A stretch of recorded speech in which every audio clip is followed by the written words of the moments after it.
I admit I was trespassing. He said it without thinking, and it may have just cost him his freedom.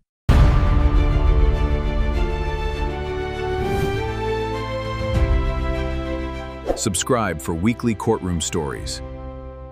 All right. Mr. Jolly, are you still intending upon representing yourself? All right. I do have to apprise you that in this matter, you were charged with 2 offenses versus criminal sexual conduct in the 4th degree. Well, 2 counts of criminal sexual conduct in the 4th degree. You understand the nature of those charges? You understand the allegations as explained to you during the course of the arraignment in these cases? Yeah. Okay. The maximum penalty, those are both high court misdemeanors punishable by up to 2 years incarceration, $500 fine plus court costs, mandatory STD testing. You understand that, sir? Yeah. All right. You understand that there can be great peril in attempting to try to represent yourself in a criminal matter of this nature? And you understand that the court would hold you to the same standards as I would any licensed attorney in terms of court rules and in terms of court procedure. You understand that? And you understand that the court is not going to try to assist you or help you out in any way? Correct. All right. And you understand also, sir, that if you are indigent and cannot afford to hire an attorney, that you would be afforded counsel and could request counsel at any particular time. You understand that? Yeah. Okay. Very good. All right. So what are we going to do in this case? Your Honor, I'm covering this case for Ms. Reiser today. She did provide me with the outstanding CD of discovery for the defendant. I understand that the police report has already been sent out to him by mail. And we have the CD provided to the jail staff. Yes. If the answer is no, I don't sort of have else. Could you put it in somebody? Is that acceptable? Is that okay with you guys? Okay, thank you so much. All right. So everything we have. All right. That's all discovery. Sir, what did you want to do next on this case? Before I start the trial. Well, you understand that the next step is not that of a trial? Is this pre-trial? Oh, okay. I understand this is pre-trial and we're on the trial. Mr. Jolly, do you really wish to represent yourself in this matter? I'm a little bit concerned because you don't. Well, but that's not how it works. Okay. That's what concerns me. You're charged with a high court misdemeanor. Okay. The next step is that we're at a probable cause conference. Yeah, that's a probable cause.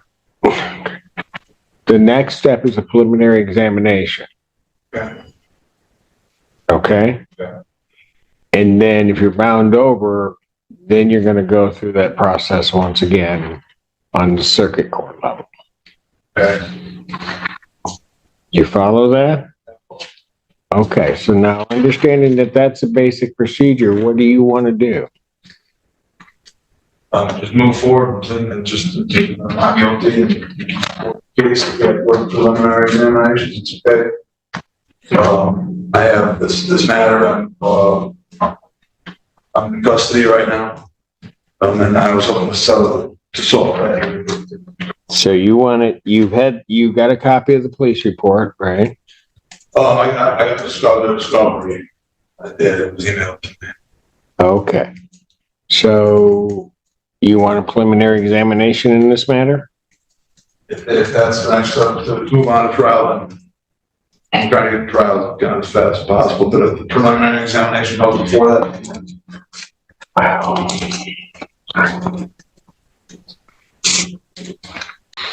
Set preliminary examination for April 23rd, 2024, 9 a.m. That will be before me. That's in person. Right. in this matter, the custody includes Pardon? is The other day I went to the arraignment. I was hoping that to get released, but there was, I had to come here first. Kind of released her. What do you mean you? He was arrested. My office had a new warrant request for him from the University of Michigan. It was for trespass and for violating the conditions of Your Honor's bond and that you said in this file. He has been trespassed from the University of Michigan libraries numerous times. He was again there, which is where he was Nice, on April 5th, 2024. He was publicly looking at inappropriate photos of women in the school library, and other people were able to see what he was doing. He was reported when the police came. They recognized him. They recognized him as the person that they had trespassed times. The report indicates that his shirt was open, exposing his chest, and that his pants were pulled down, but that his genitalias were not exposed as far as they saw. Certainly this is the CSC. He's out on bond in the CSC case while he's engaging in this behavior. At the very least, the ongoing trespass is a violation of his bond, given that he's committing a new crime while he's out on bond, and that's concerning behavior engaging in a public place, in a place he's in trespass. My office denied the warrant request and essentially turned to this case and for us to move forward with a violation here instead. All right, sir, you are entitled to a hearing regarding a bond violation on this matter. Did you want to have a hearing on that? Did you want to admit the violation, or did you want to deny it? What do you wish to do? To admit the violation was what again? I'm sorry. The violation was because when I got here, they told me that everything was. They said that it was when they came out and gave me this trespass. When I got here, they said the process, the trespasses and stuff, and they weren't worried about it. It wasn't. Well, they weren't worried about it from the standpoint of new charges. Okay, yeah. But my understanding is that the prosecutor doesn't want you released because what the conduct that's alleged to have occurred is a violation of the condition of bond on this case. Okay, yeah, there was nothing inappropriate besides being in the library. Yeah, no, nothing weird in the library. I had no idea. But yeah, it wasn't. But you weren't supposed to be back on the property. That's what they said. I guess that was just kind of this. Do you want a hearing on it? Or are you going to admit to the violation? What are you going to do? You're entitled also, sir, to have a representation of an attorney for a bond violation here. Right. I mean, if it's not a new charge, I admit that I was trespassed. That I was probably trespassing there. I was hoping to get out of jail for days. Well, I need you to understand that I'm not agreeing that you're going to get out of jail at all. Whether you admit it, do whatever. I'm not. Right. Well, you just admitted to the violation. That's why I'm worried about you not having an attorney. Just, you admit to the violation of being on University of Michigan property, correct? Okay, so that's why I'm worried about you not being represented by an attorney. Because that's a violation of the bond conditions that I set in the case involving the criminal sexual conduct. In a public library, I've never been there before.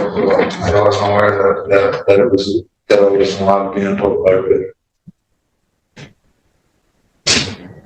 I've never been in the building before.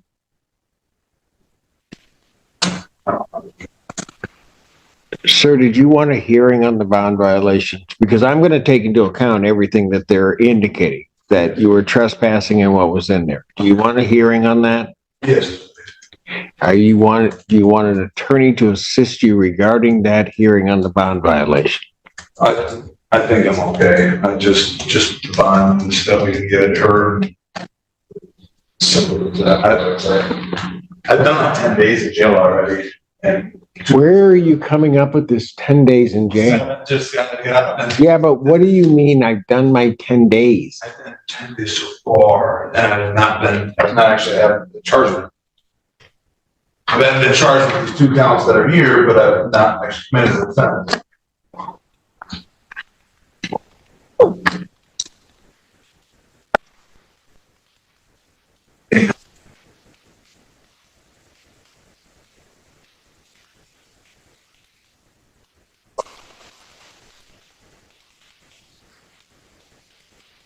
Okay, but sir, you understand that the criminal charges that are here, that your release on those criminal charges, there were certain conditions regarding your release.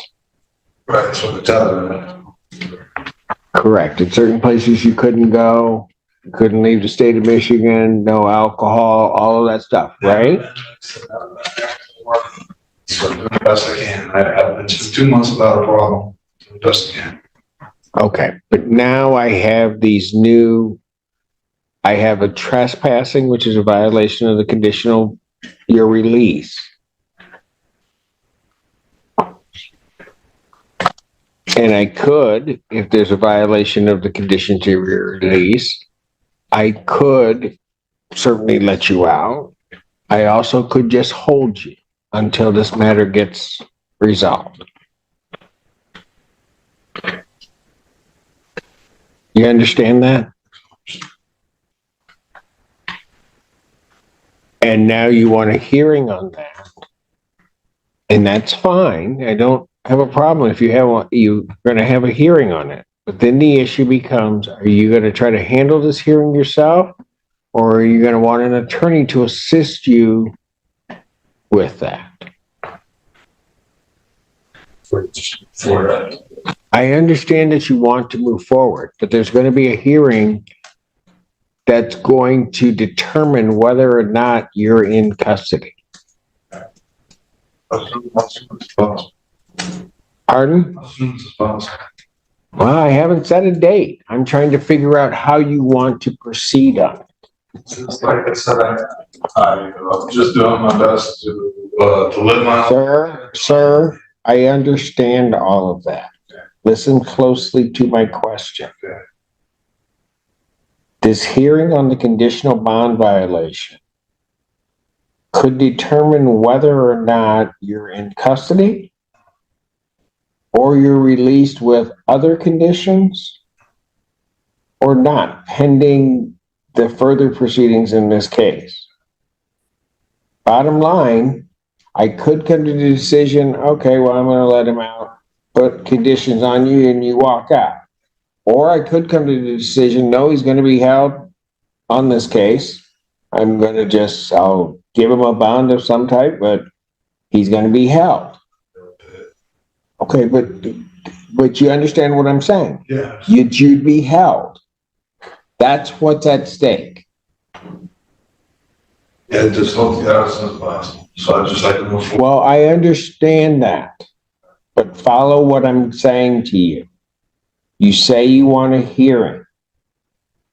My question to you is, are you going to try to do this hearing yourself, where one side of it, you might get released, the other side of it is you might be locked up for the remainder of this case?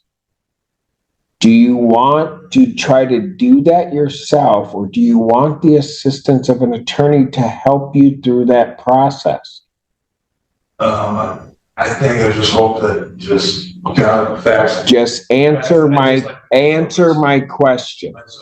Yeah, You're gonna handle it yourself. God's hands, hope that everything. Okay, but you're going to handle it yourself. How soon could we have witnesses available for a bond violation here?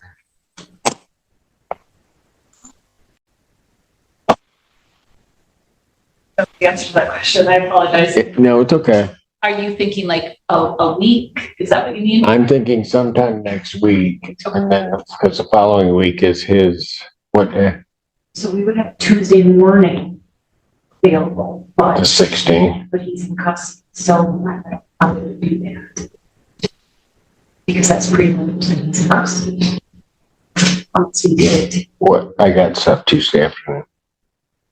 we have an expungement docket at 1, which is small, so you can do it at 2 o'clock. I could do it at 2 o'clock on Tuesday, the 16th. It's a U of M police officer, so I can email him, to U of M police officer, so I can email them and see if one or both of them can be there on that date. Okay. What I'll do, I'll just set it. If there becomes a problem, we'll communicate with the defendant as well as you, just try to arrange a different time. So, set a bond violation hearing, April 16th, 2024 at 2 p.m. At 2 p.m.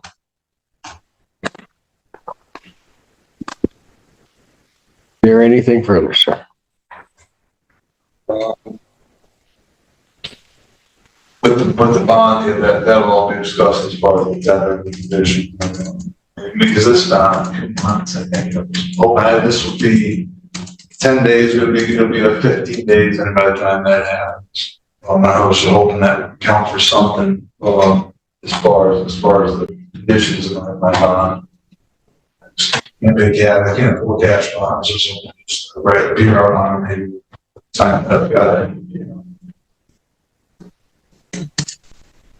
I don't know what you're asking me. If the tether situation could be addressed on the same day. I'm going to address everything on any day that you appear. So if the tether is part of the condition of your bond, which at this point you're in violation of, I've set a hearing for the 16th to determine whether or not there was a violation. But the allegations are there that there was a violation. The following week, you're set for preliminary examination on the charges. Okay, so, all right. I'm going to assume that there's nothing else. Bond will remain revoked.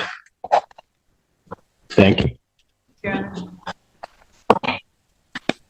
A defendant facing 2 counts of criminal sexual conduct in the 4th degree appeared before the judge, who carefully confirmed that he still wished to represent himself despite repeated warnings about the significant risks of proceeding without an attorney in a case of this seriousness, including the fact that he would be held to the same legal standards as a licensed attorney and that the court would not assist him during proceedings.